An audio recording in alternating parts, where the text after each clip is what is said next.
Today's episode of Crime Crazy is brought to you by Audible. Now, fans of Crime Crazy Podcast can get a free audiobook download and a 30-day free trial at www.audibletrial.com/crimecrazy. They have over 180,000 titles to choose from, and you can listen on your iPhone, your Android, your Kindle, or your MP3 player. www.audibletrial.com/crimecrazy. Now, all in one. And one for all. No, that's... Got distracted.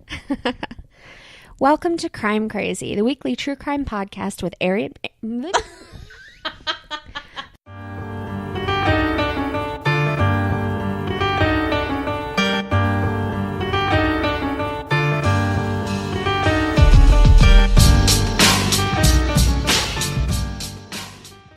Welcome to Crime Crazy, the weekly true crime podcast with Eryn Plein and Jordan Middleton, where we prove that we know nothing about our legal system, but we're still crazy for a good true crime story.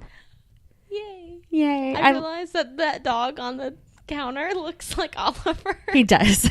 And my eyes got huge. I just like how I can't say my own name today, apparently. That was funny. I have not had anything to drink. It's just been a long day. And this is kind of the latest we've recorded in a long time. It is, and I haven't been at work all that many weeks, and so it still like kicks my butt every day. I didn't do really anything today, and I'm exhausted. Well, I barely slept last night. Oh, that stinks. It was like every time, okay. I hope you do know, because if not, I'm going to sound crazy. But when you're not fully asleep, but you have like a mini bad dream, or like bad thoughts, I should say, that kind of feel like a dream, that's what kept happening. So every time I closed my eyes, it was just like bad. And I'd wake myself back up and be like, right. Oh. But oh my God, every single time I tried going back to sleep. When David had his wisdom teeth removed, which we're not going to talk about because teeth, but he was on medication and it would make him sleepy, and then he'd go upstairs and he would sleep, and then he would he'd be snoring, and then he'd wake up and he'd go, "Is that me or the dog?" And I'm like, "What are you talking about?" He's like, "Well, I can hear snoring." I was like, "Well, it was you." He's like, "So I'm asleep, but I can still hear everything." It was like the creepiest thing. That's like having mom ears, though. Like when you can go to bed, but like you still hear everything that's going on. Everything. You're not getting good sleep when I have that dog happens. mom ears, so I hear dog every little thing. Ears. So, like Julius cries a lot in his sleep because he's like running and barking, and sometimes it's like full barking in his sleep, and he doesn't wake him up. And I'm looking at him like, oh my God, it bothers me, but usually I could sleep through like their licking and. Right. Ugh, I hate that. Oliver licks his butt all night, every night. Anyway, if we're doing one take, we should get off of this topic and back onto crime. So how has your week been? It's been okay. It's been busy, but I feel like every week is busy, so I'm just trying to get everything done before winter comes. Yeah. I'm like in that nesting mode of like, I need to get things done before it gets cold outside. Right. Well, and plus we've been having some cooler weather, so like you feel like you can go outside without dying. Yes. And so it's like, well, now I've got to do everything outside because I can breathe when I'm outside. Yeah. We have 1 month of doing everything outside before it's too cold to go outside. Right. And now we can finally breathe again. Then there's like 4 months, and then we'll have 1 month before it's too hot. I know. Tomorrow I'm painting my front door. Ooh. Are you going to paint it a fun color? Yeah. What color are you going to paint? White. All right. We have different definitions of fun color. I know. But like, I don't know what color we're going to change our shutters to. And I'm not one to have like a mismatching house. Oh. So it needs a base coat anyways. So I said, well, I'll paint the door frame white and I'll paint the door white. Right. And then if we want to paint it, then at least it's just color. white. I gotcha. I have been noticing around like mostly like in our neighborhood and around our street, there are a bunch of doors where the door is a different color, but it's like a fun color. So like purple or green or blue or whatever. Mm-hmm. And then they have these giant white monograms. Yes. And I think that I realize that that's There's like a house like that in my neighborhood. It's a pale yellow house. It's a Pinterest store. That's what I keep calling it. Yeah. But I find it very appealing and I want to do it to my door. This one's a big pale yellow door and it has the numbers in the middle. Yeah. Like, that's what's monogrammed is the numbers. Like the address. Yeah. Yeah. I think I'd probably just put a big P on ours, but... Yeah.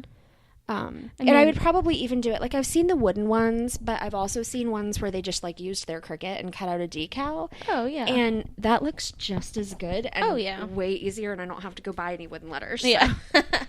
Might just cheaper. Do that. Right? So, I feel like all three of the stories for today are all so very different.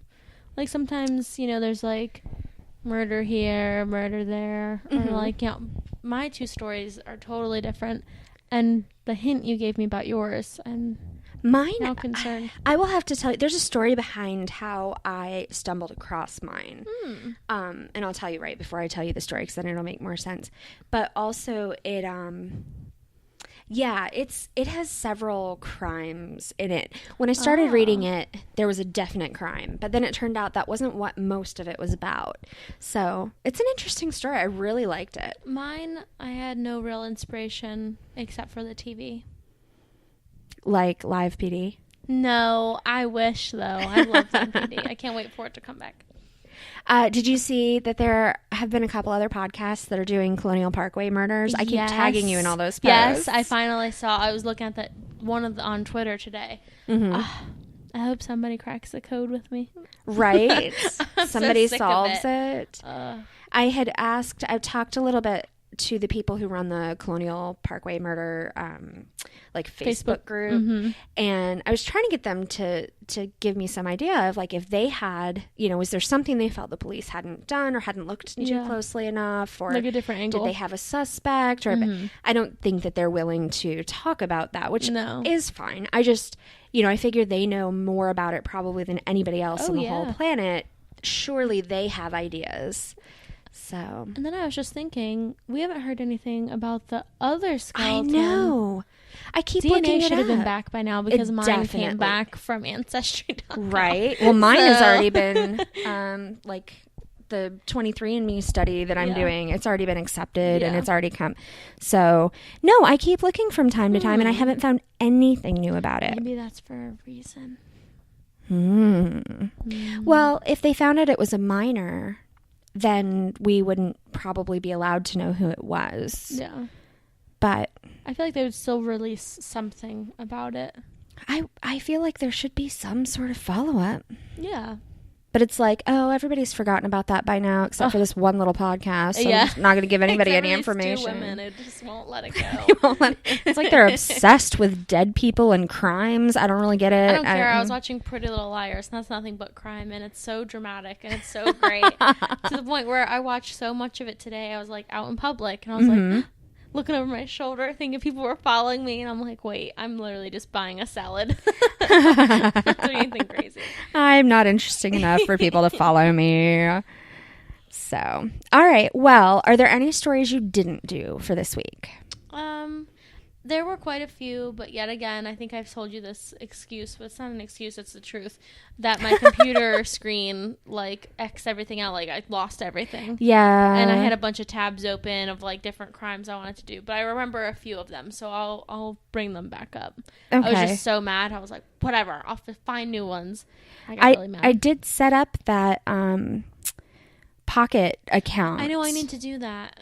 I keep forgetting. Because that's how I've been saving all of my stories. Laggy all the time. I'm so over it. Well, my inspiration for this story came from the TV, like I was hinting to, because I was watching one of my favorite shows, and actually Lindsay and I watch this show a lot because it's more drama, and it's... Pretty Little Liars? No. Oh, I was going to say, you already talked about that show. Why are you hinting about it? No, like hinting to TV, because my second story kind of has to do with that too. Yeah. So this one is kind of like the show Catfish. Oh, I watched that at your house. Yes. One time, and I was like glued to the TV, oh my God. Catfish, because they're so good at, like, researching these people to find out that they're not the, you know, people they say they are. I love it. It's like fake FBI work on Facebook. So mine goes back only a few years to 2014. And our bad girl is Marissa Williams. She was, I don't think it was like a fully like adoption or something. She just kind of was taken in by her aunt to live with her. And this was in Foster's, Alabama. So their relationship was kind of rocky. I couldn't really figure out why she had to move in with the aunt, but I'm assuming that might be why they started off on like the wrong foot, maybe. Right. So if she didn't want to go, or if she was having behavioral problems. So there was definitely like some tension there. But the aunt was like trying to straighten her up, pretty much. That's why the relationship was rocky. And I was like, either A, your aunt was like, well, if you're not going to discipline her, I will, and took her in. Right. Or she came in acting like she could do whatever she wanted in her aunt's house, and she was like, that's not going to fly. Right. So what she would do, she would go on Facebook and add a bunch of strange men that she didn't know, and then get, like, in the same day, start messaging them, give them her phone number, her home address, which was the aunt's house, and would always be like, oh, well, come over and get drunk with me. Let's party. Let's have sex. It's just crazy. Inviting these... That's so dangerous. I know. And the aunt's like, you're not just inviting them, like, to meet you. Like, they're coming to my house. Right. And I have my family in here. Right. Like, oh, she was just an idiot. And I think... I'm trying to remember if it was at the time of her, like, moving in or the time of her arrest. She was around 19. Mm-hmm. So she was, like, technically an adult, but clearly she wasn't acting like a reasonable adult. That probably makes it harder, though, to have rules and whatever else when there's somebody who could be like, well, I'm an adult. I could just leave, and you can't do anything about it. I mean, really, if I was the aunt, I'd be like, okay, you can leave and not come back. So wherever you go, have a home. Right. But presumably she wanted to straighten her out so that she would have a better life and not just, like, send her away. After the aunt told Marissa, like, you have to stop. You're being, you know, it's dangerous, like we were just saying. You're threatening not only me, but yourself and the family that lives here. So I guess they had this big blow up, and Marissa blocked her aunt on Facebook so she couldn't see who she was adding on the page and commenting on pictures and communicating with people, aka all these strange guys that she's trying to get with for no reason at all. So her aunt was like pissing her off, obviously, because she wanted to keep tabs on her online. Right. So in the like effort to check up on her, she made this fake profile. Oh, okay. I was like, but so far nobody's catfishing anybody. It sounds like she's legit trying to get with these guys. Yeah. So the aunt made a fake profile and named it Trey Top Dog Ellis. I said, oh my God. But it's so great. It's like when an old person is trying to be cool like me every day. Don't say that. I'd be like, Toby, don't say that. Don't say that to me. So, of course, she didn't know it was her aunt. So she added him, and the first day, here's my phone number, here's my address. Oh, my God. Yeah. And then was like, you should come over and get drunk with me. All right. This is happening in the U.S., right? Yes, Alabama. Okay. I think you said that. I just didn't listen. But so that is even just illegal right there. Yeah. Okay. Yeah. Just checking. So, I think it's the whole get drunk with me, aka I want you to buy me alcohol and you'll just happen to be here too because you're the one that could buy it. Right. Like, and then I will give you some favor in return, I assume is what they are at least thinking. The favor wasn't really a favor because eventually she asked him to have sex with her for him to pay her $50 phone bill. Oh. So it's not really a favor. It's more of like no, at that point it's prostitution. Yep. It's like more of a business deal. Right. So. Plain and simple that she became a sex worker when she made that offer. Can you imagine saying that? Not even just to anyone. I was going to say to anyone, but it's ended up being your aunt. Oh my God, that would be awful. And I'd be like, oh my God, pay your fucking phone bill. $50. Right. Go get a side job. I wish my phone bill was $50. Well, that's the other thing. How on earth? My phone bill's closer. It was like a track phone, I bet you. It had to be. So I was like, okay, girl, you're losing your shit. At 19, like, your life is way ahead of you. And I'm saying that of, like, such an old age here, but... Yeah, you're ancient. 19 was so long ago. I'm just wiser beyond my time. You are an old soul. That is the truth. So that's why I'm like, no. No, honey. Side job. No, this is bad. Don't be a well, that is her side job. Oh, God. I'm, like, crying. You know, made me laugh so hard. You know, if she was asking that one random person for that, that she was probably asking for all kinds. I mean, there were other things she would have needed other than a phone bill. Did anyone, to your knowledge, ever come to the house, like take her up on these offers? I don't think they did. They didn't mention it. I read like 6 different articles. Some of them are like copy and pasted, and I'm always like, I hate that. I know what you're doing, right? But I read like an interview from the aunt, and no one ever mentioned that anyone came to the house. So if they came, the aunt didn't know. Yeah. So she never mentioned it. So unless they did when they were gone or asleep or unknowing. Ugh. Yeah, right? So things are about to get way worse. Oh, great. I know. So a few days later, Marissa told Trey, Top Dog. I think you should just call him Top Dog, right? actually. It was funny. When I'm writing Trey, I keep putting him in quotation marks because that's how they kept saying Trey. Oh, like, right, because to let it's you know, really like, it's not Trey, real. right. So anyway, she told him that she hated Alabama. So I was like, oh, so you're not even from here. Right. Or you've just been here and you've never literally been anywhere else in your life. Right. So she hated Alabama and she was angry with her family. Okay. So the night that Trey and Marissa set up a date, obviously it was fake. Right. Like, well, Trey is not going to be showing up either way. Well, Top dog. The point that the aunt wanted to make was that she wasn't letting her out of the house. So she set this up to tell her no. Which is kind of weird. Now it's entrapment, right? And it's kind of weird. I feel like now it's entrapment. But I think she did it more or less like, no, you don't even know this man. What if you hurt, like trying to knock some sense into her. Right. And I don't think it worked because it backfired. So sure it did. That night, after the huge blowout, she started texting Trey and said, I feel so trapped. She won't let me see you. Fuck my auntie. Or my auntie. I guess you're in Alabama, so you probably say aunt. And then, so then another text message said, bitch don't know shit about me. I love that. Bitch knows more about you than you think she does.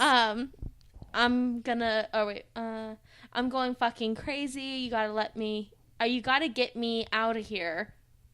I hate her. I hate everyone here. I know how I could see you. You can come to the house and kill my aunt. Yeah. Well, that would be awkward. Right? It's like, what? So, I could not believe that. I can't even imagine reading the aunt's interview. I'm like, I would be frozen. She was completely frozen in shock. Like, I cannot believe she just said that. Right. She was like trying to convince herself that's not what she meant. No, she didn't mean that. So as she's trying to she's just being a drama queen. Yeah. She's like, as she's trying to convince herself, like, no, that's not what she meant. So I guess she texted her and was just like, really? Like, what are you talking? Like, is that what you want? Like literally, or like you're just really pissed? Or like you really mean that type of thing? Right. And Marissa replied, yes, I want you to kill them all and the dog. Okay, that's where the line is drawn. I read that and I said, what the F did the dog do to you? I like that you're like reading fuck from her transcript or whatever, and then you're like, what the F? Sometimes you just need an F. But I was looking at my poor baby angel dogs, and I was like, if anyone tried to kill you, I would lose it. Well, it would be way harder to kill them than her aunt and their family. Yes, that's true. If some strange man was trying to come to my house, my dogs would literally, like, in Twilight when they rip the people's like arms clean off, that'd be my dogs. Yeah, it would. It would. Well, at least Frankie. Julius, oh my gosh, he's terrifying when he barks. I need him to like want to attack something so I can record it. Right. Because his bark is scarier than Frankie's. I think you should just make a recording and it should be like your doorbell sound. So when people ring the doorbell, it barks at them. They do bark at them. They do, but like a vicious bark and growls and like they're gonna. You have to just come over and I'll just not say anything and you just ring the doorbell. Just ring the doorbell. And they will attack the door. Okay, back on track. Sorry, guys. But don't try to kill my dog. Okay, back to the story. So the aunt was terrified at the messages. She kept reading them, and Marissa is sitting there texting Trey, explaining to her explaining to him how to break into her aunt's room. Oh my God. And like giving him a play-by-play of exactly what he needed to do to kill the aunt's fiance, her cousin, and the dog. Like a whole, like a play for him. Oh like, my God. Flat out story. So whatever the reasons for taking this girl in, it's not worth it. It is time to turn her over to someone else. I could not believe, like, one, I'm sorry, if I didn't have a place to go and I was like a shitty ass kid, I'd be like low key grateful I had somewhere to go. Do you know what I mean? Like, I always wonder if shitty kids realize that, like, at least you have a place to live. Right. They just care about you. And you can put on a show and say, well, I don't want to listen to your rules. You're so mean. You're controlling and blah, blah, blah. But surely somewhere in there you're like, free room and board. Yep, I get to go to bed in a bed, not on the street. And I'm not paying for it. Yep. So that's why I was like, girl, you're so fucking dumb. So after the whole play-by-play message was sent, she sent another message and said, well, I'm going to start packing a suitcase. So while you're killing my family, I'll pack the car. You can act like you're going to kidnap me. So that was where it all started. You're going to try to kidnap me, and if my aunt tries to stop you, you kill her. And then kill the rest of everybody. That's the story. That was the story. Don't you think the suitcase would give it away? I sat there. I was watching also Criminal the Minds. Text messages. Right. I hate that. Guys, stop texting. But I was watching Criminal Minds, and they said something about, the suitcase is packed, blah, blah, blah. This is all gone. And I'm looking at the story like, this girl should watch Criminal Minds. Right? Or just listen to one episode of our podcast. Yes. Don't text anything ever. So the aunt obviously was still in shock, but she managed to get out of the house and she left because she was like, I don't think she wanted to make the 911 call in the house in case her niece heard her. Right. So I think she just went outside or in her car or something. Right. Obviously she knows no one's going to come and kill her because she's Trey. But in case at the same time, who knows who else she's texting these plans to? Yeah. She might be lucky to be alive. Yeah. So she went out and got in her car. She called 911. The operator was like, is this like a real thing? Like, even they were super confused about her story. Right. Because, like, well, I made a fake profile. Pretended to be this dude and found out. Right. Which I'm sure she could have gotten in trouble for doing that. Technically. I don't know if that's Well, I'm trying to figure out if a crime has really been committed here. Can't she just say, oh, well, I knew it was her, or, oh, I was just venting? So, really, the aunt did commit a crime if the terms and conditions on Facebook are the same as MySpace, because that one case with Lori Drew, she's the one who made the fake profile page to bully another girl, and then she ended up committing suicide. So that was the only thing they could get this mom on, that she falsified an account. So really she could get that, but Marissa got I'm guilty of that crime. Solicitation of murder, because she was trying to get this guy to kill, and then gave a whole play-by-play of how to do it and sneak in the house and a plan.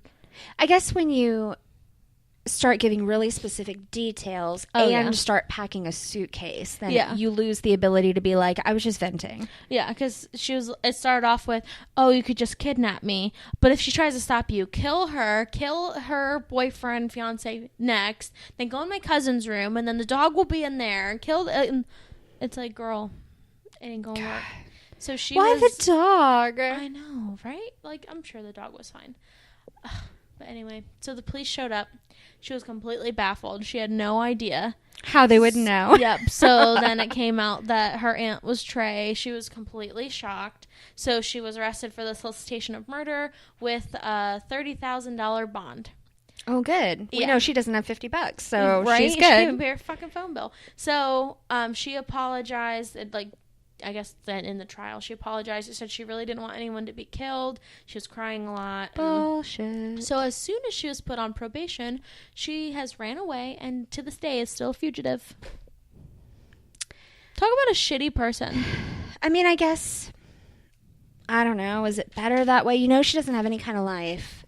And that money. Sucks. She's probably a prostitute somewhere. She probably is. I mean, and just out of necessity, if not desire. Yeah.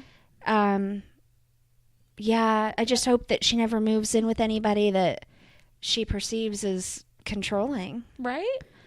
Because I just don't get it. So I felt really bad reading the aunt's interview, because she was just like, it was so terrifying to see that your own family was explaining to a strange man how to break into my bedroom, and she'll be asleep by this time, and kill her first so the fiance can go next, and it was my gosh, while she was in the next room. Right. I could not. I think if I were the aunt, like the moment that I saw that it wasn't just a vent, but she'd actually given it some thought, I would have definitely been out of the house at that second, just because if she's telling this to me, she could be telling it to any other people, or she might do it. Yeah, she's planning it. Like there's a real threat there. Yep. So that was my crazy biatch. Holy crap. Which makes me think of the time I had Toby accidentally say biatch.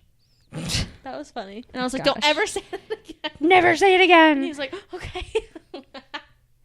Every once in a while, he'll hear like somebody on TV or a video game or something say a bad word, and he'll be like, oh, he said such and such, and just repeat it over and over again because he's tattling on the other person. Yeah. But that gives him an excuse to say the forbidden word. Yeah. And sometimes it's like stupid or dumb, or for some reason he thinks boring or bored is a bad word that you're not allowed to say. Like somebody must have said, stop saying that at some point. Oh. Because when Hermione says it in Harry Potter, he's like, she said a bad word. She said that was boring. Oh, like, that's well, cute. Maybe it was boring. I don't know. Seems okay to me. That's cute. I think I'm going to let my kids curse. If they start cursing, just let them curse. Just let it go. Yeah, I'll be like, you can't curse at school, but you can curse at home. I don't care. When my kids are old enough to understand about that kind of code switching, then the rules may change. Yeah. But for right now, I don't think they could differentiate appropriate and inappropriate. So plus they're way too cute to be saying those words. I think it's funny. It is hilarious, but it's not okay. Well, I'm excited to hear your story. My story is crazy. So, which fits, right? I was going to say, you don't say. So, my story, okay, here's how it came about. So, I do the Hunt a Killer subscription. Yes. Which I really wish they were sponsoring us, but they just started their own podcast, so I don't think they're going to do that. But anyway, it's very cool. Basically, you get a package in the mail every month, and there's like a storyline. And what I'm kind of learning about it, and I won't give anything away, but is that each time you get a new box, there's a lot of new stuff to research, and you might make some connections between different things in different boxes, different letters, that kind of thing. But you don't even have the storyline. So it's just a bunch of like, well, let me Google this word with this word and see what happens. Let me lay this piece of paper on top of this one and see if it, matches or whatever. So in the course of, I've been doing it for like 5 or 10 minutes every night as I'm falling asleep, doing a little bit of research. So in the course of my research, I stumbled across an article that I thought had some key words in it. Oh. The story line for the series that I'm doing has to do with Maryland, and it has a couple of names in it, and so I just kind of Googled a couple of those things in conjunction and came across the story, and I read like most of the story thinking, well, maybe this has something to do with this murder. And it didn't have anything to do with the murder, but it was fascinating, so it's my story for today. So, and it is a real story. Okay. I was a little bit concerned because it's really hard to draw the line with the Hunt a Killer stuff between real stories and like the made-up story. But this is a definitely real story that is also totally unrelated, as far as I can tell. Maybe it's not. I have no idea. You're going to start saying it. I'm going to start making connections that you didn't think I of. Know. Like, I know. That's funny. So, I stole this title from a newspaper article from 2015 called The Nun Who Knew Too Much. Oh, I like that. Right? It just has a good, it sounds like a book. Nun's the word. Oh my God. Okay. Also. I'm funny. I make jokes all the time, and Mike just looks at me, and I'm like, I don't know what's wrong with you, because I'm fucking funny. I'm hilarious. Sorry. So, the other thing is, I read probably well over 100 pages on this topic. And then when I went to do the notes, usually I'll like type a little summary of the notes and have like an outline. Well, instead, I just sort of went through and made some stuff bold and then deleted all the stuff I hadn't made bold. So I hope I have enough information in my notes to tell the story. So here we go. November 1969. okay, is where our story starts. Father Joseph Maskell, who is he's the priest. He's not a teacher, but he's like he's involved with a Catholic school called Archbishop Keogh High. And it's an all-girls Catholic school, and he is like the priest in charge. So he's not a teacher, but he does a lot with the students. And he kind of takes on the role of like guidance counselor almost, like doing a lot of like, which makes sense because he's the priest, right? Yeah. Anyway, he's been there for 2 years at this point. And the school has only been open for 4. Everybody in the community really trusts him. He's a really good guy. He, does the sermon every Sunday. He knows all the families. He's really close with them. Mm-hmm. He tends to he has a good sense of like who's in trouble and who needs help and who is doing okay and all that kind of stuff. So he's very trusted by the community. Okay. And it's 1969, so it's not like today when if a teacher drives a kid home, like it's going to make national news. Yeah. So he decides that he is going to give a ride to a girl named Jean Wenner. And so about 2:40, school gets out, and he's like, hey, I'm going to give you a ride, whatever. Come get in my car. I'll take you home, whatever. Yeah. So she does and gets in his car, which, if it matters, he drives a light blue Buick Roadster. Roadmaster, not Roadster. I'll say Roadster, dang. Yeah, no. Yep, definitely not.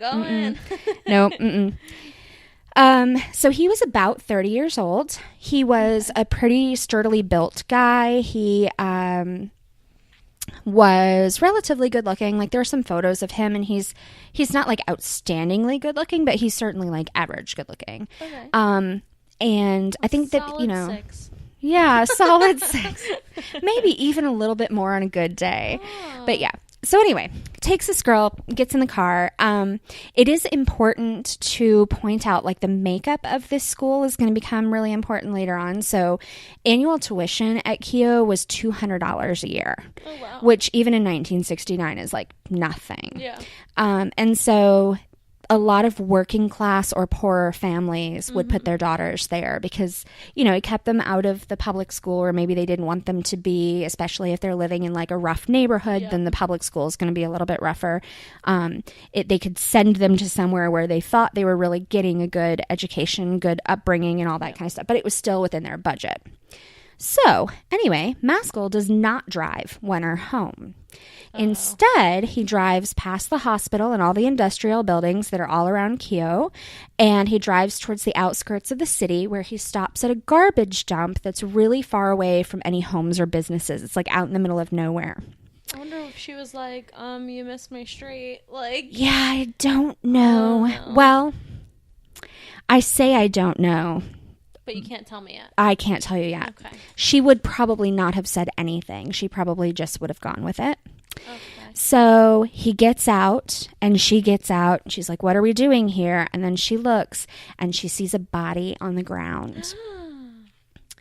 The body she recognizes, and she immediately falls to her knees by this body. She said there were maggots crawling on the face. Well, it was a relatively fresh body, but there were maggots, and it even though it was like November. Is that what I said it was? Yeah, November. When it should have really been too cold for that. There still were. She's brushing them off of the woman's face, and she's like, help me, help me. Well, he doesn't. I probably wouldn't have either. I hate fucking maggots so much. Well, the week prior, Sister Kathy Sesnick, who was a nun that used to teach English and drama at Keogh, had vanished when she'd gone out on a shopping trip on a Friday night. Oh, no. And she was so well loved in the community, like just even more so than Maskell was. And so everybody went out to try to help find her. They never found any trace of her. They eventually find her car, which we'll get into later. Wenner has recognized this body, and it is definitely her teacher. Oh. Yes. So she's trying to brush the maggots off, and instead of helping out, Maskell leans over and whispers in her ear, you see what happens when you say bad things about people? Yeah. What is this? She had choke marks. Sesnick, the nun, had choke marks on her neck and a round hole the size of a quarter in the back of her skull. She had been killed, not by a gun, though, by a blow from a blunt object, probably a brick or a ball-peen hammer or something that has like an edge to it. And then nothing else happened.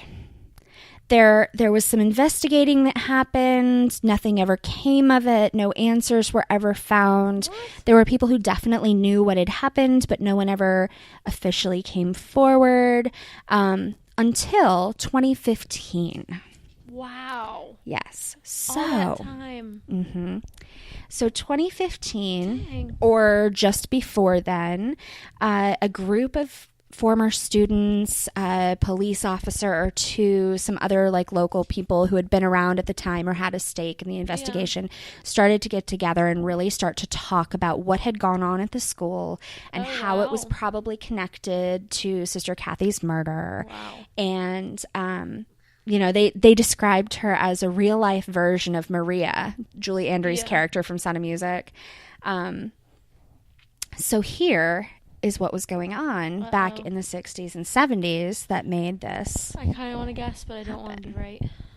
Go ahead. Okay, so I feel like I was going to call him doctor. Why was I going to call him doctor? Father? Father. There is a doctor involved in this case. Oh my gosh. We'll get to him later. Premonition. Just kidding. So I feel like Father Meanyhead was, I don't know if you'd call it an affair or sexually harassing this girl, and the nun caught them, and she was like the lesson to the girl, like, see, now if you talk, this is what's gonna happen to you. You're not that far off. Oh man, I'm so good at this guessing game. Yeah.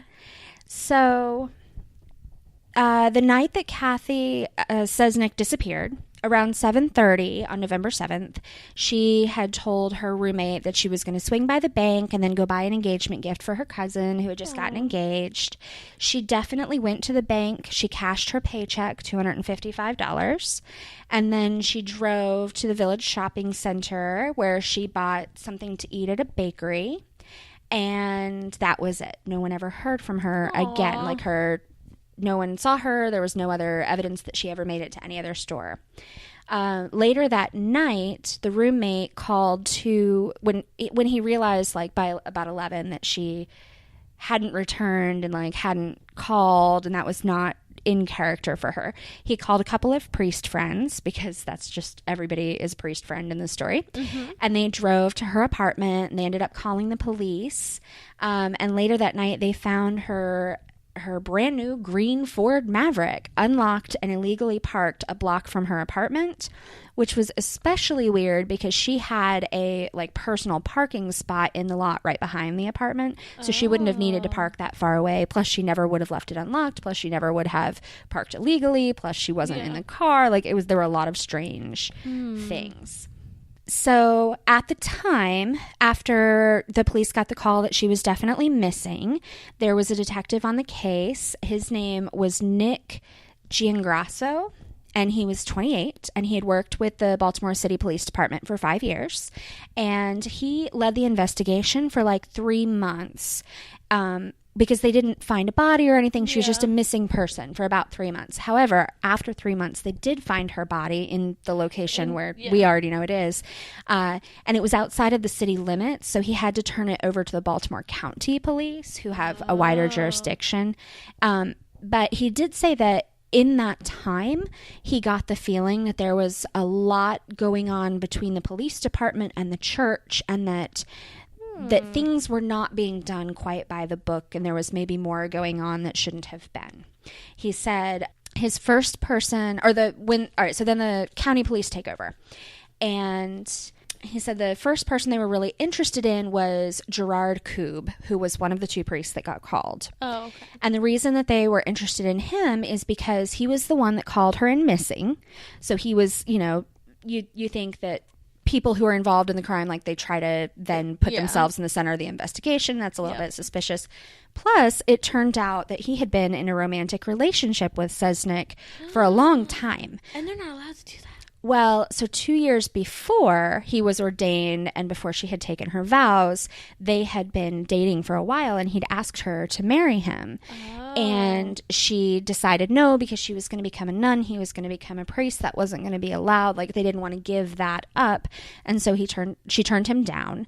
But they still kind of dated, and they wrote letters, and they hung out. And even afterwards, it just, I guess, was without any expectation of it ever being romantic or physical or whatever else. But they essentially still were dating. Anyway, he had an alibi for the night that Sesnick disappeared. He'd been to Disney. He'd been to Disney. I was gonna say, dang. Right? He drove far. He did. He had flown down to Disney. Solid alibi. Nope. He went to dinner. Not nearly as exciting. Less impressive. And a movie. He had receipts and ticket stubs, and they put him through 2 lie detector tests, and he passed both of them. Like, he knew nothing. You couldn't pass those ones. Well, so not like I know, but right. TV shows tell me they're like, you could just lower your heart rate and do a few tricks. Right. You take a muscle relaxer, you put a thumbtack in your shoe. He was always good at that. Yeah. Lie to Me also has a lot of that. Yeah. So, Harry Bannon was another retired Baltimore City homicide investigator. And he, in 2004, said that he always felt like Koob knew more than he was saying, that he might have some idea. Like, he didn't think he was guilty, but he thought he might know more about it, but that he was getting a lot of pressure not to say anything from the church. The church was also putting pressure on the police department to, like, back off of the priests and not interview them and focus on them so much, kind of like arrest him or let him go kind of thing. Oh. And we get into that too. About a half a dozen priests were interviewed during this investigation, and there was one name that kept coming up over and over, which was Father Maskell. However, because he had worked with her at Keogh, and because, people were like, oh, well, they didn't seem to get along. Like, maybe you should talk to him. Maybe he would know something. He knew her better than we did, whatever. But he was always busy and never available for an interview. Convenient. And they even, it got to the point where he was like the number one person that they wanted to talk to, and they couldn't ever get time with him. And like, nobody in the church or in the police department was like really supporting them getting time with him. Guilty. Right? I mean, just that. You're like, yeah. So they then went on to kind of talk about this relationship between the church and the police department, which you would think should not exist, but really, really did, at least in this time in Maryland, and maybe even a little bit to this day, but not to the extent. They said, it was pretty much impossible to even investigate a Catholic priest during the 60s and 70s, and that all of those allegations of like abuse and priests and young boys and all of that kind of stuff were going around. Well, there were 37 Baltimore priests who were accused that police felt they were like legitimate enough to look into. Yeah. However, 2 of those priests were convicted. And one of them was overturned. So only 1 out of 37 potential abusers was ever given any kind of justice for the crime. And that doesn't mean that all 37 were definitely like rapists or abusers or whatever. Yeah. But the police at least felt they were worth looking into. And yet, with the church's interference, that was the most they were ever able to do. So it didn't help that Maskell was the chaplain for the Baltimore County Police, the Maryland State Police, and the Maryland National Guard. What? He also had a brother who was a lieutenant who was injured in the line of duty, and so had all sorts of like commendations and awards and all of that. He also kept a police scanner and a loaded handgun in his car. He would hang out with the officer. Yeah, right? Every priest needs a loaded handgun in their trunk. And a police scanner. What? He would hang out and drink with officers at a local dive bar. He would go on ride-alongs with cops for like petty crimes. But also he would brag about like, if he was with a cop or like they were out drinking or whatever and something came over the scanner that was serious, like they'd jump in the car and he'd be allowed to ride along and go get him. So even serious crimes, he at least bragged that he was able to do that. Giangrasso really felt pressure from his superiors to like back off Maskell. He recalls being told, how much longer are you going to be playing with this case? Sort of as if to say, like, you got to back off. You got to just let this go. Don't look into it too hard. I'd be like, let me do my job. Leave me alone. Yeah. That and the fact that Sesnick's body was found outside of his jurisdiction wasn't any coincidence, he thought, because then it became not his case. It was then the case of the people who Maskell was really close with. Yep. The county police never charged anyone in the murder.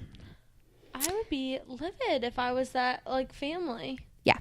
So then in 1994, 2 women come forward and they have accusations against Maskell that are sort of unrelated but do tie him to the nun's murder. In court documents, they end up suing him, but in the court documents, they won't reveal their names. So they just call them Jane Doe and Jane Roe. So they accuse, right? Why? I don't know. They accuse Maskell of raping them when they're students at Keough. They filed a civil lawsuit against him seeking $40 million. It was against Maskell. It was against the Archdiocese of Baltimore.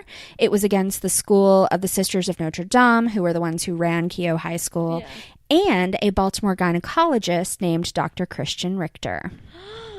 Yep. So then in 2001, the case never... Why the gynecologist? Oh, you're going to find out, and it's terrible. The case never really went anywhere, but in 2001, Maskell died.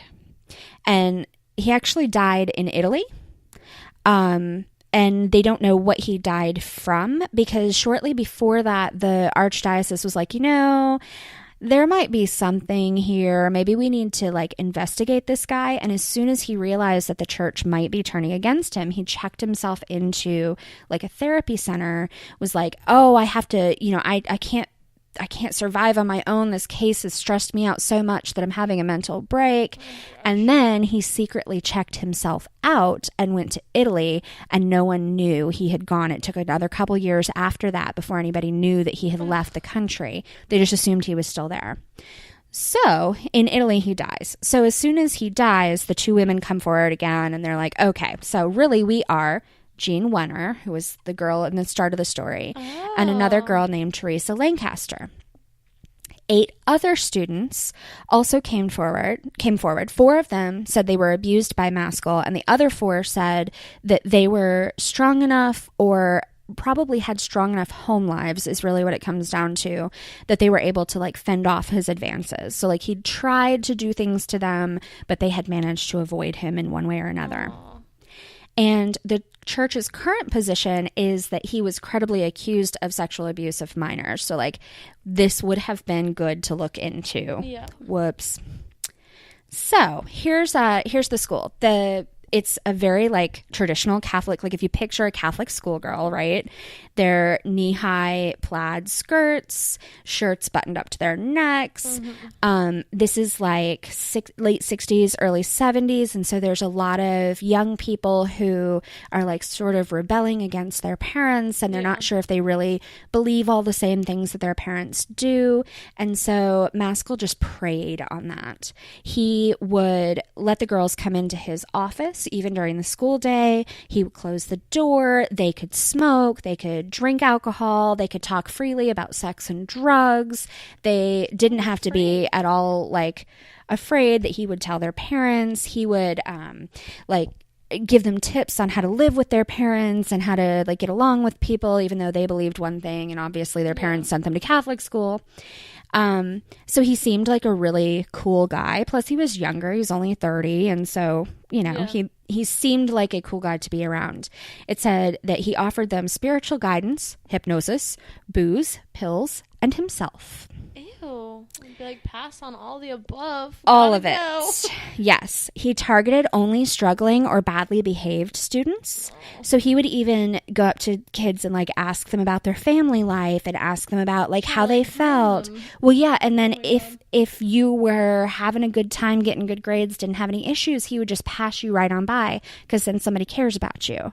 If you were having struggles at home, then he would start calling you in for therapy.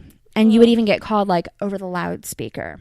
Oh, God. So Lancaster, one of the two women, was a junior in 1970, and she went into Maskell's office not knowing any better to talk to him about some problems that she was having at home. Her parents had found marijuana in her bag, and she was in a whole lot of trouble. Ooh. And they also didn't like her boyfriend. Oh. So he takes her into the office and he's like, oh, yeah, we can talk about this. You can tell me anything, whatever. Locks the door behind her. Red flag. And then takes all of her clothes off and forces her to sit in his lap naked, telling her that he was touching her in a godly manner. Oh, my God. Yeah. And of course, she's like, I didn't even, just total shock. Didn't know what to do with that. Oh. Was pretty sure it wasn't okay. But at the same time, like, I don't know, he's the priest. Obviously, he knows what he's doing. They said oftentimes the girls didn't even realize what had happened to them until way later.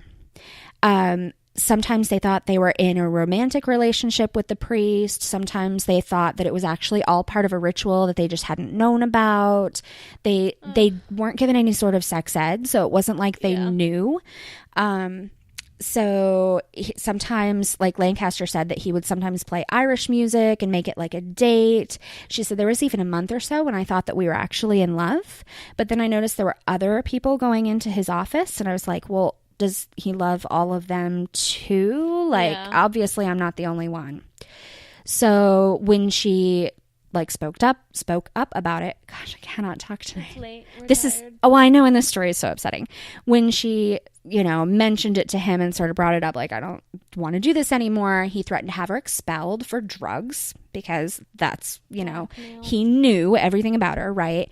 And to be sent to the Montrose School for Girls, which was a juvenile facility in Maryland that was like really horrible. And it was everybody's worst fear that like somebody would send them there. Yeah. She said, he let me know that I either went along with whatever he wanted to do, or it was going to be worse than I could ever imagine. And a couple times he smacked her around and showed her the loaded handgun in his desk. Yep. I don't like this guy. Yep. So another woman, who was a girl at the time, Donna Vandenbosch, said that sometimes she would be in class and she had a rough home life, and so he had selected her as somebody that he could pick on. She said, I'd be in class and it could be any time of the day and I'd hear my name over the loudspeaker. Report to my office now. Yes. She says, I remember being in class and just crying, don't make me go, don't make me go. And the teacher pulled me out into the hall and said, we all know he's a weirdo, but you have to go. Yeah. Fuck the teacher too. Right. So Wenner said at one point when she was 14, she went to see Magnus, who was the school's religious services director, so another priest, and she was just going for confession because when she was a young child, she'd been sexually abused. And so she felt like she needed to confess this, as if it was like her fault. And she was only 14 at the time. And apparently in the confessional, the priest like leaned in and started asking her about all of the specific details of what had happened to her and began masturbating as she told him. Oh my God. And then after that time, Maskell and Magnus would always call her into their office for joint counseling sessions. They said it was for the purpose of helping her find God's forgiveness for what she did as a child. And they would masturbate in front of her. They would take nude photos. They would force her to perform sex acts as part of a spiritual healing process. She said, I thought they were literally praying for me and there was something horribly wrong that God couldn't forgive me for. And that's why all this punishment was happening. Oh my God, that's so then Maskell began calling her into the office without Magnus and show her porn and tell her that he was trying to get God to forgive her for the abuse that she suffered as a child. And then he would rape her. And then afterward, he'd be like, it doesn't seem like you're open to the Holy Spirit and God's grace. And so, you're just a terrible person. We'll have to try again later. Oh, my God. Yep. I'm so glad he's dead. Right. So here's where the doctor comes in. Because Maskell did know about sex, he knew that these girls could get pregnant. So he would drive them to a friend of his, Dr. Richter, who was a gynecologist, to examine them and make sure they weren't pregnant. Lancaster says that one time Maskell took her to see Richter for a pregnancy test. Then he raped her on the table while Richter performed a breast exam. Like, oh, you're not pregnant. Well, cool. I guess we can do it again. Oh, my God. They said nobody ever fought back because they were just terrified. One time, Vondenbosch said that she got, her courage up. It was her senior year. And she was like, look, he's not going to kill me and have blood all over the floor and have to explain all of my blood all over the floor. Yeah. So she said she took her pocketbook and started hitting him. He responded by putting the barrel of his gun in her mouth and said, you're a troublemaker. You're trash. Nobody would ever believe you. Look at my degree. I went to Johns Hopkins. And she knew after that, like, he was right. Like, nobody would ever take her word over his. He would just have to make up some story about, she did this or threatened me or whatever. Here's the bruise. I had to kill her. So, Wenner says that during her senior year, Maskell started driving her to St. Clement Church, where he preached after school, and that there were multiple men who would come to his office and abuse her and the other girls, and that sometimes they paid Maskell for the privilege. And Maskell would call it Wenner's extracurricular activities, and that these men were her dates. And he one time put an unloaded handgun up to her head and pulled the trigger and then said, your father's a policeman, and if he ever found out you were whoring around, he would do the same thing with a loaded gun. If they acted afraid, they would get beaten because they were supposed to act like it was a consensual thing, like they wanted these other men. They said some of the people that raped them were police officers, that a lot of times they would be drugged, and they would just remember, like, before passing out, that there would be, somebody in uniform or somebody with a badge, and then they would pass out, and then they would wake up and be redressed in a different way or whatever. So horrible, horrible, awful things. Yes. Wenner said Maskell liked to stand by the door when other people were with her and act like he was protecting her from being caught so that no one would know what a terrible person she was. So the only person who ever tried to help them, you can probably guess, was Sister Kathy Cesnik. So in 1969, Cesnik took, I think it was Wenner, into her classroom and said, "Are the priests hurting you?" And Wenner nodded her head, but she couldn't speak. And Cesnik was like, "It's okay. Go home. Enjoy the summer. I'm going to handle it." So for the first time, she felt like there was some hope.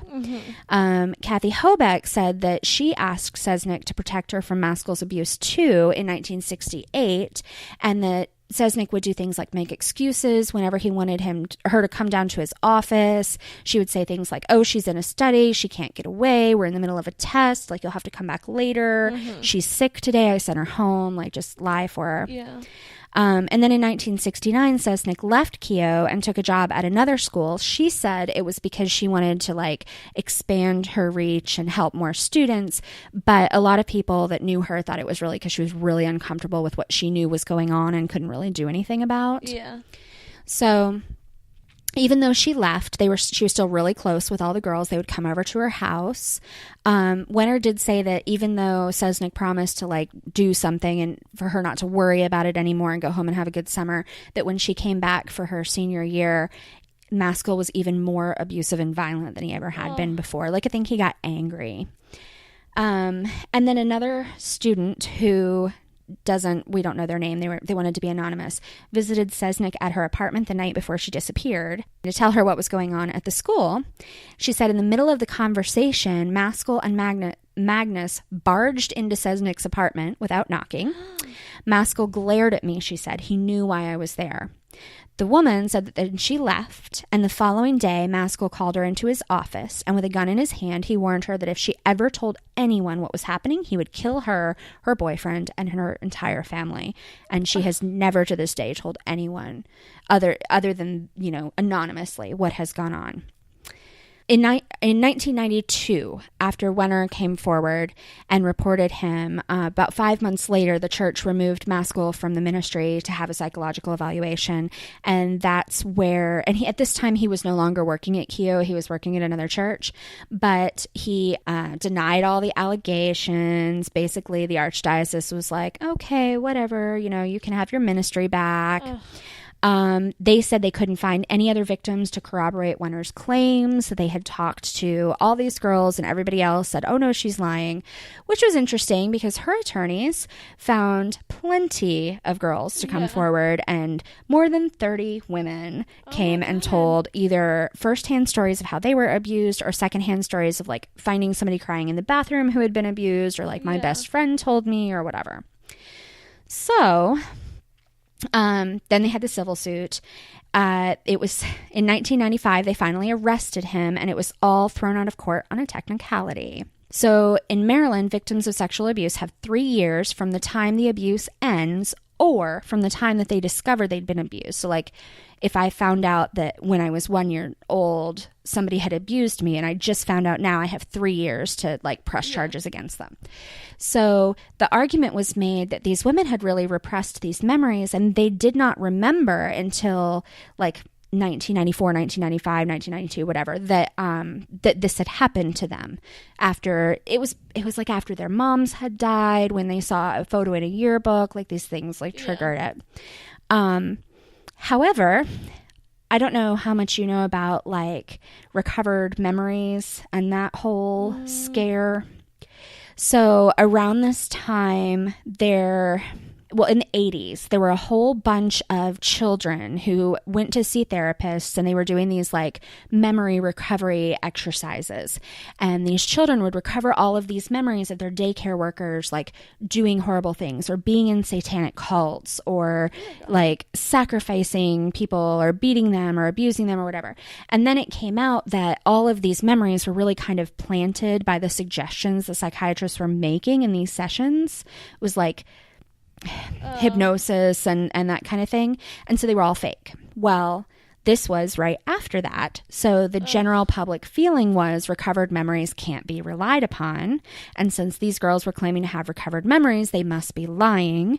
And so they managed to have it thrown out. That's sad. It really sucks.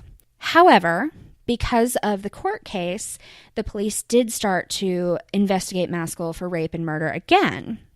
So then William Story comes forward. He was at the time the groundskeeper at the Holy Cross Cemetery, but he said that back in 1969, Maskell had ordered him to dig a 12 by 12 foot hole in the graveyard. Oh, no, I'm sorry. In 1991, to dig a 12 by 12 foot hole in the graveyard so that the priest could bury a truckload of confidential files. So they dug up the boxes and found psychological evaluations of the Keogh students that Maskell had counseled. One of the detectives on the case said that at least one of the boxes had nude pictures of underage girls, and that would have been enough to arrest him right there for child pornography. Yeah. However, the boxes were taken to the police station, and then all of a sudden, all of the police were like, those pictures didn't exist. All we found were psychological test evaluations and canceled checks. We don't know what he's talking about. There were never any photos included. Like, just disappeared. So I don't always think I would go on like a rampage with a gun. but tonight might be different. My eyes are twitching right now. It's so infuriating. It's like one of those like crime dramas where everybody's so corrupt and you can see it and there's nothing you can do. Yeah. So the same detective that saw the nude pictures of the students said that as soon as he started looking into the case, he got a phone call from one of his superiors right away. And the phone call, the guy said, listen, kid, this is a career buster. We knew who the hell killed her back when it happened, and you'll find out, and you're going to find out things you shouldn't find out, so just let it go. Yep. I'd be like, suck a dick. Have a nice Christmas. Talk to you later. Right. But it went, I mean, it was everybody. It was the state. It was everybody. Man. So that is actually the time when Maskell in 1994 checked himself into the residential treatment facility and then sneakily checked himself out and fled the country. Thank God he died. Yes. So, and when he went he actually fled to Ireland. I had the Italy thing totally wrong, which makes a lot more sense because I don't think you'd want to go to Italy. Well, I'm sitting here thinking Italy, heavily Catholic. Right, that seems like a bad place to be. However, in Ireland, he did continue to work with students in the capacity of a priest. So there's a potential for a ton of other victims in other places that nobody even knows about. So anyway, what has happened since then is September 2013, Wenner got on Facebook and she went to the official Facebook page for the Q alumni. Mm-hmm.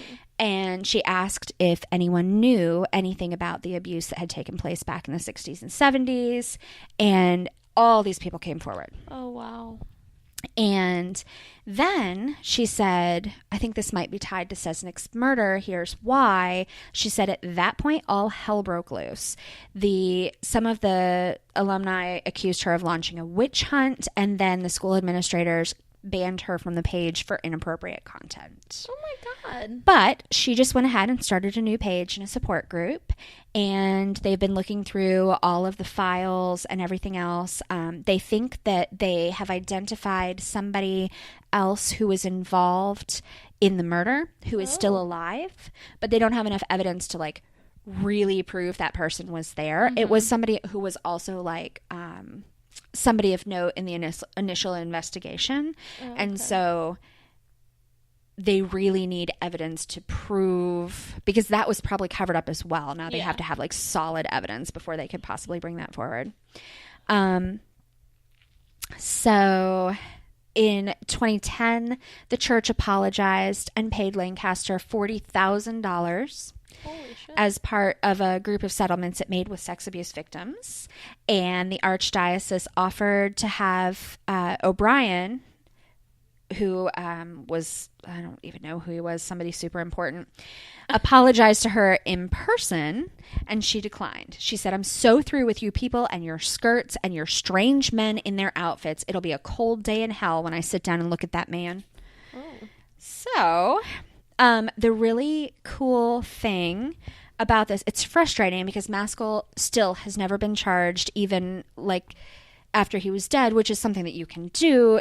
Nothing has ever happened to him or will ever happen to him, and he's dead and gone and whatever. And probably this living accomplice will probably never be charged. Yeah. And the church is never going to really accept responsibility, and nobody is ever going to be blamed for the murder. Like, there's not going to be any resolution there. But some good things have come out of it. The support group is really big. They have regular meetings. There's a big Facebook support group for these particular women and other women that are in different situations. They say, it's brought everybody closer together. The really cool thing is there's a Netflix docuseries called The Keepers.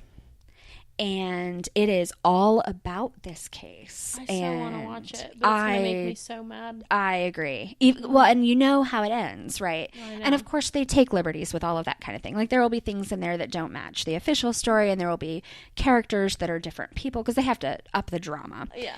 But even so, you know the gist of how it ends. And yes, but I still definitely want to watch it.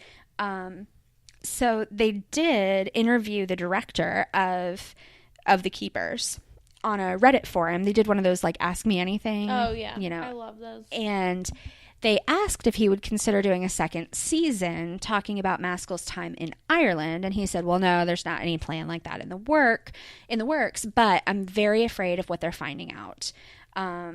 We know that he was masking as a family psychologist and still operating as a priest when he was in Ireland. So it's chilling to think about the access that he still had to children. That's sad. Yeah, no kidding.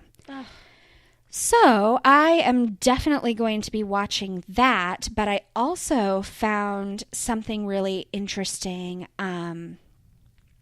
when I was kind of looking through Audible, which seemed like a good segue there, is that they have it's like a review and a summary of the Netflix series. Oh. And if you just look up Keogh, which is Keough. It pops up, and it's one of their audiobooks. It's like 15 minutes long. It's really short, so it's not an audiobook so much, but I think it costs like $1 or whatever.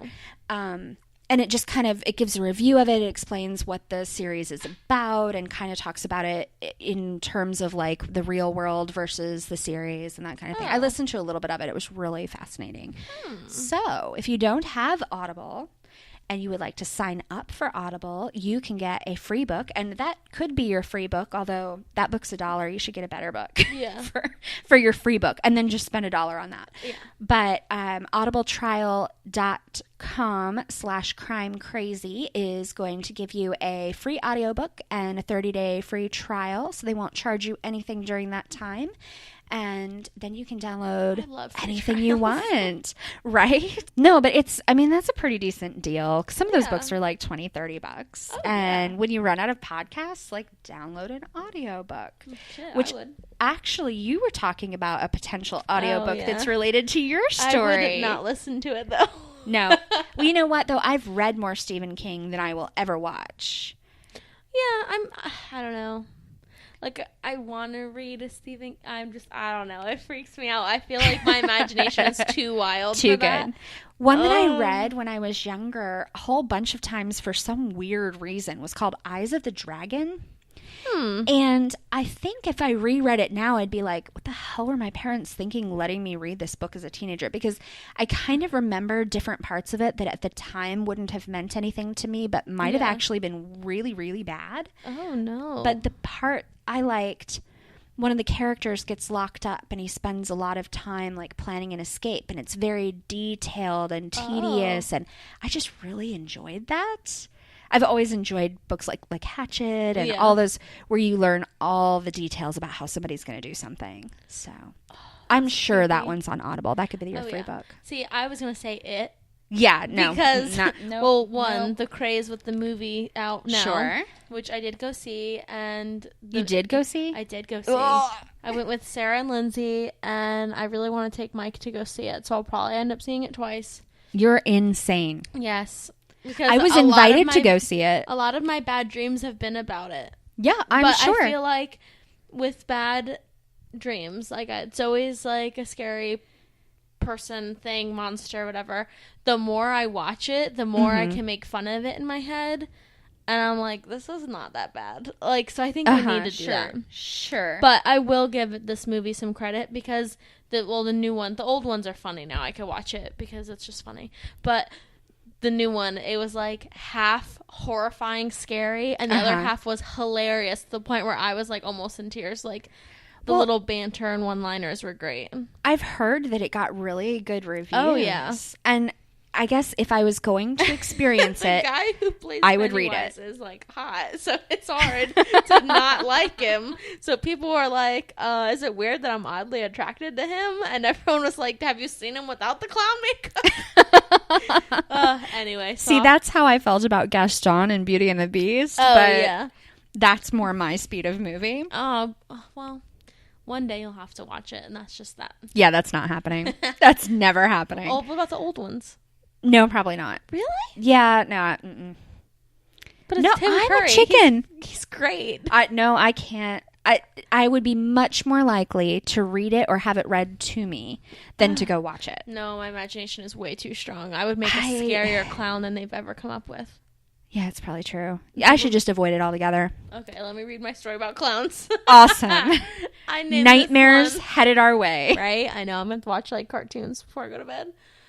I named this one Stop Clowning Around. Oh my God. You are so fired. I am. I'm funny. Okay. I didn't say funny. I said fired. Funny, fired. All the same. I've never been fired before. Okay. Me neither.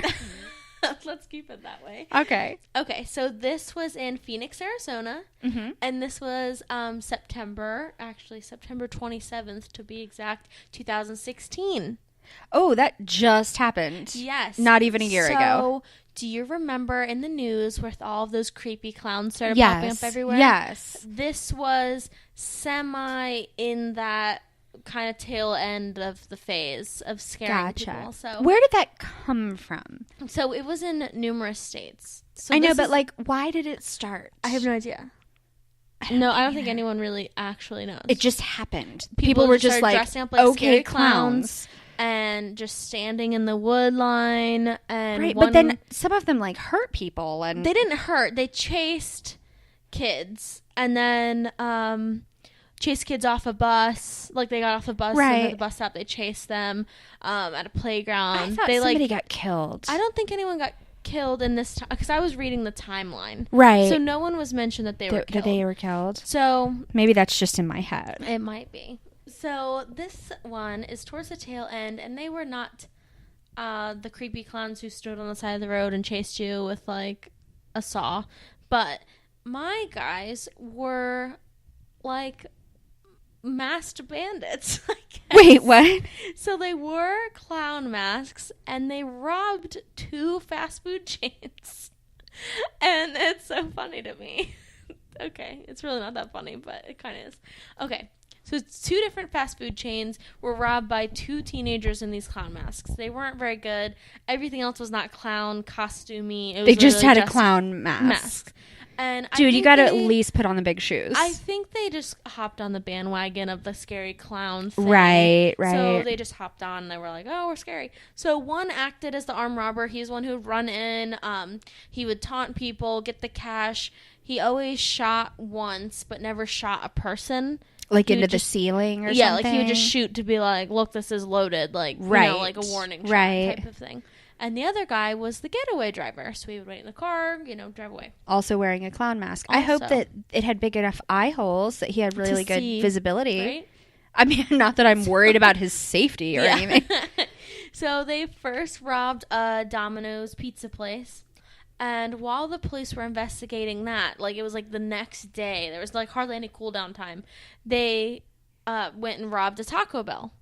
Wow. Which I was like, guys, don't do Taco Bell like that. They don't deserve that. Like, it's one thing to rob Domino's, chill, but come on. You know, on like the level of politeness, like so Chick-fil-A's obviously at the top, right? And they're like the ones that bless you for everything. There are so many people listening right now who are like, Chick-fil-A, what are you doing? Oh, guys, I'm so sorry. Oh, my God. They pump lithium through the vents at Chick-fil-A. Everybody there is thrilled as can be. So happy to see you all the time. It is makes you feel like as all a celebrity. Yes, it's super like, nice. It's a great way to start the day. Okay, and it's really like signing for your card. Yes, okay. Right. So that's at the tippy top. They're the greatest. And then McDonald's is probably at the bottom because they've been around forever. They're kind of like the ones when you get to the drive-thru and they're like, go ahead. Like, they don't even say, like, and they cannot, to save their lives, make a half-cut tea or a hot mocha. Yep. They can't do that. It is impossible. And their ice cream machine's always broken. So yes. Taco Bell, I think they break it on purpose. It's kind of like top middle. Like, okay. They're chill enough.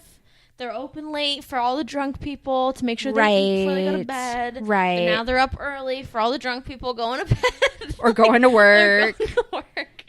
It's like they're just that. So don't rob them. They didn't do anything. I will say our local Taco Bell, the woman who like manages it, do you know who I'm talking about? She every time if she's on drive-thru when you go through, no matter what you order, she's like, "Do you want an apple empanada with that?" And every time I'm like, no, thank you. Like, I realize you have to ask that, but if I wanted an apple empanada, I would have ordered That's it. why I'm always like, do you want to try a combo? And I'm like, I don't know yet. I want to know how much food I want first. Right. Well, and so if you tell her no, she's like, but it's fruit. I'm just looking out for you. Oh, yes. Yes. She did that to me one time. My dad's the type of person that'll be like, if they offer anything, they're like, oh, or like suggest anything. Right. I'll be like, is it free? And then they're like, oh, no, you have to buy it. And he's like, well, then why'd you ask if I wanted to try it? Like, he's like, you should have said, do you want to buy it? Do you want to buy this extra thing with your meal? I was in the car and I was like, oh my God, they're going to be like, they're going to spit in the food. Yeah. So the lady luckily thought it was funny, but still. Anyway, back to Taco Bell being robbed. Okay. The man was arrested. So the first guy, totally lost my train of thought. The guy that had the gun? So, no. No. The getaway guy? No. So, oh my God. It was the first guy, which is what I meant when I said those are the only. But the guy with the gun, but the gun wasn't there, so that's why I said no. Oh, okay. So there were only 2 guys in this story, Jordan. But he didn't have a gun on him. So the only reason he was arrested is because of a traffic stop. So I guess he ran a red light or something. It was something really little. Well, that's not little, but you know what I mean. Like, it wasn't anything, it was like unrelated. An accident or anything. Right. So then talking to him, then they were kind of looking in the car like, so they found evidence from the robberies in there. So I think it was like the masks and like just like a bag, just a bag full of shit pretty much. They looked in the back and there were like 48 tacos, 2 clown masks, and a pile of money. Right. Yeah. So the investigation really started at this point because they were like, well, what does it matter? This guy has a bunch of shit in his car. So that's what led him to the driver, which was his friend. I gotcha. So they were like, all right. So they were both charged with 3, which I didn't understand this 3 thing because they only robbed 2 places. But did they rob one of them more than once? Not from what I could tell. Weird. All right. Well, 3 what? Oh. I know what it is. Okay, so it was 3 armed robberies in total for the 2 of them. So the guy who went in with the gun got 2 separate armed robberies. Gotcha. The other driver got 1. Because they couldn't prove that he was there one of the times, I guess? I feel like maybe... Because they should have gotten... one is what they were going off of. Okay. Maybe they did steal tacos.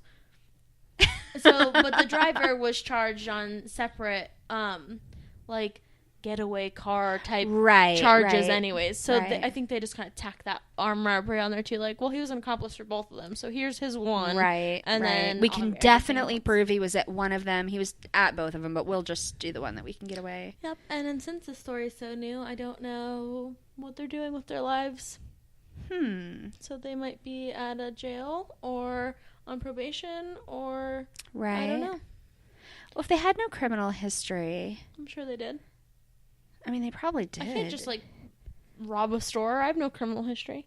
Right. No, and with a gun and shooting, and it'd be one thing to be like, I don't know, rob your workplace or something. That's like an entry level crime, right? I don't know. I know nothing about being a criminal, which is sort of the basis of this whole podcast. Yeah, that's a good thing. That is the end of my little clown story. Well, that's a much less scary clown story than I imagine this horrible movie is. No, oh yeah. I'm just going to guess because I'm never even going to figure out what it's about. I know there's a clown and something about 27 years, and the clown is wearing like a Shakespeare dress, and that's all I got. It kind of looks like it. Yeah, that's as much as I need to know. Yeah. All right. Can we do shout outs? Yes. I have a shout out. I have a great shout out. Oh, I've lost my phone. All right. So we, give shout outs for all kinds of things, but this shout out is fantastic. And we were both so excited that we screamed and cried and jumped up and down, and it was wonderful. I was at the movie theater when I saw this notification. Yeah. So Patty Snow, you are our new favorite person. Thank you so much for supporting us on Patreon. Yes. And we're excited to send you all of your goodies. We are so excited. We were working on some of them today. Yep. And you should be receiving the first one relatively soon. I'm excited. So within a couple days. I know. But I love to send stuff to people. But Patty, seriously, thank you so much for your generosity and for supporting us. And we love you very much. And we are absolutely touched that you even listen, let alone support us on Patreon. So thank you. Thank you. Hooray! All right. So I should remind everybody that they need to get in touch with us. Yes. And join our Facebook group and page. Find us on Twitter and find us on Instagram. Guys, we're everywhere.